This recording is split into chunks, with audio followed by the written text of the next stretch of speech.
os meus cumprimentos a todos aqueles que acompanham, né, os meus retalhos de reflexão acerca do cotidiano, acerca das percepções que trago de mundo diante das leituras que faço, diante das experiências que me atravessam, sempre de maneira muito respeitosa. Eu acredito que o princípio civilizatório da racionalidade humana está resumido na palavra respeito, né? Não tenho eu o direito e nem a pretensão de dar aqui aulas magnas ou, ao contrário, dizer que isso é certo ou que isso é errado. Eu tenho aqui uma responsabilidade minha, né, acerca de trabalhar a minha inconclusão, trabalhar a minha incompletude, reconhecer que sendo eu alguém que não pronto está nessa existência terrena, tenho eu o dever de encontrar outros tantos amigos e amigas do saber para juntos construirmos possibilidades de cooperar, agregar, tornar o saber e o conhecimento algo que é de apropriação coletiva, algo que é de apropriação de todos aqueles que querem ou desejam, né, saber mais diante das complexidades que nos atravessam. E hoje, em especial, eu gostaria de falar sobre um assunto que realmente, né, tem sido o foco da mídia nacional, que é, né, a pandemia. A pandemia. Nós temos ouvido falar da pandemia, né, em todas as instâncias. Se fala da pandemia já como um tema transversal, né? A pandemia é foco de discussão na saúde, até porque nasce ali. A pandemia é uma constituição extremamente preocupante, né, na educação, pelas adaptações. A pandemia se torna uma vertente sociológica, né, de larga escala, porque nós pensamos nas rotinas das instituições, outras que não a escola, né?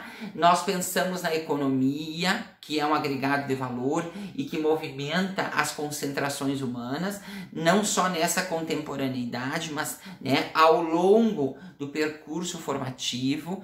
E disso nós falávamos hoje à tarde, quando eu tive o prazer, né, de participar de uma live, né, a convite junto com o professor Danilo Gandim, né? Todos nós conhecemos o professor Danilo Gandim. O professor Danilo Gandim é conhecido como o pai do planejamento, né, participativo no Brasil. Inclusive, Gandim foi usado, né, para balizar na época, né, os orçamentos participativos que nasceram, né, num tempo, né, onde as consultas, né, direcionavam as verbas. Eu lembro que naquela época eu fazia parte de um GT no município de Santiago que discutia Danilo Gandim, né? E hoje vê-lo velhinho, mas com muita sabedoria, me traz, né, uma alegria muito grande. Eu até disse a ele: professor, nós o estudamos na discussão do orçamento participativo, né, quando ele começou a se instituir num dado momento. Hoje, em especial, porque o assunto da live era esse, né, a pandemia, escolas, ensino híbrido, né, a dinâmica do ensino remoto, a complexidade das famílias no sentido de operarem com clarevidência, né, os exercícios domiciliares. Nesse sentido, então, né, nós fizemos algumas reflexões que eu queria partilhar.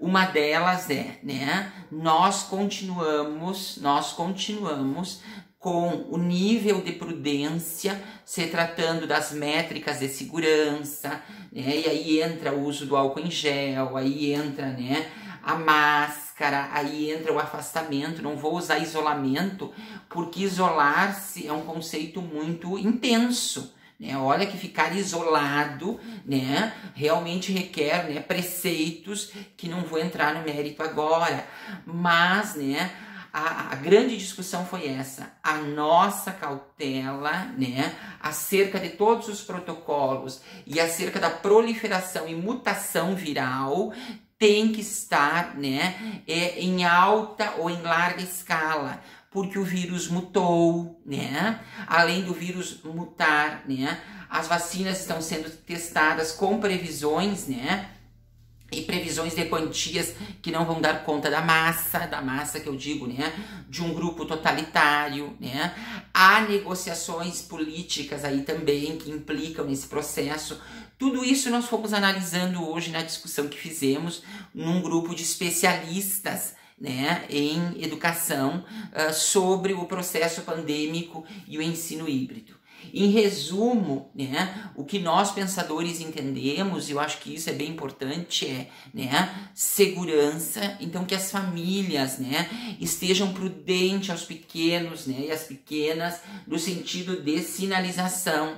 Porque antes a gente dizia que a criança absorvia o vírus de tal forma que ela conseguia, né, por vezes ficar assintomática e era só apenas, né, um vetor, levava esse vírus, né. Hoje nós sabemos que esse vírus, ele mutou e ele, né, definitivamente, ele se constitui, né, na criança, levando por vezes a criança, né, ao hospital e a casos mais graves, né, até as situações de falecimento.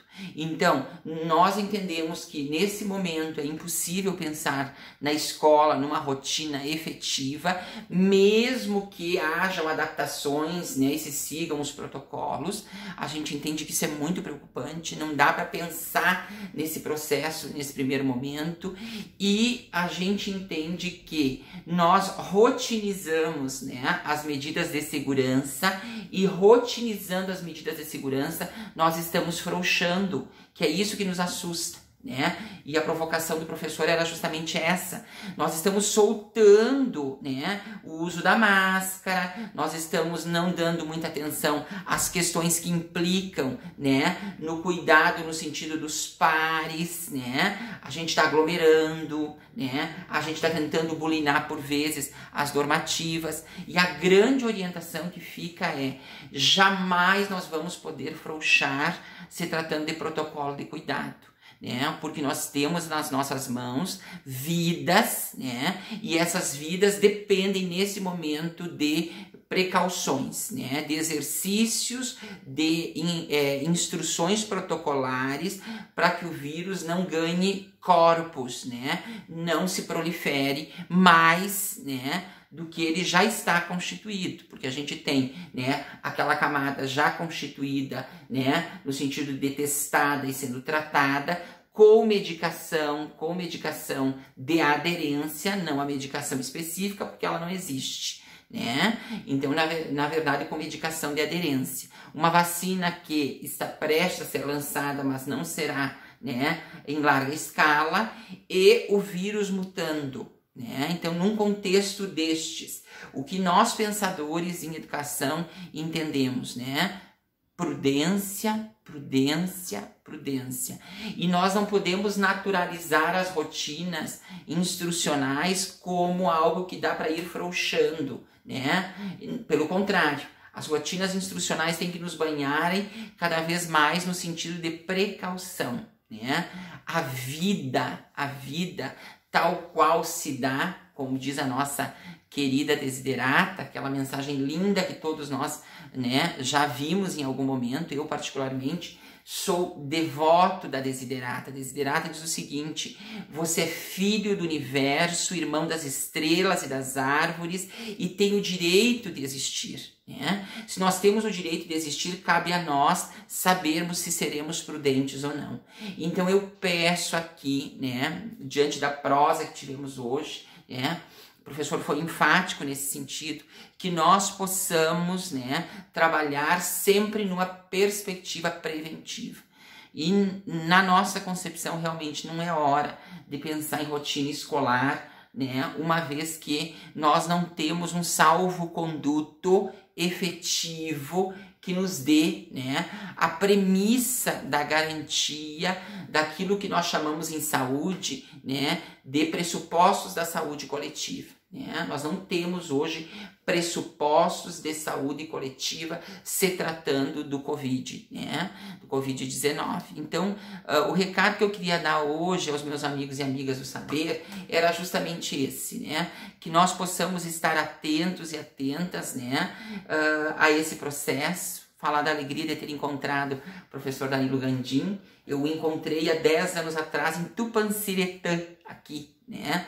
Num evento, e né, tive o prazer de trabalhar no orçamento participativo, na organização do orçamento participativo com a teoria do professor Danilo Gandin, e né, hoje em especial poder ouvi-lo é sempre um presente. Eu costumo dizer que não é à toa que a gente tem 2 ouvidos, né? Quer dizer, é pra gente realmente fazer essa escuta. Foi um momento muito lindo onde a gente discutiu, né, não só a história da educação brasileira, mas esse contexto pandêmico, né, que nos atravessa e que exige prudência.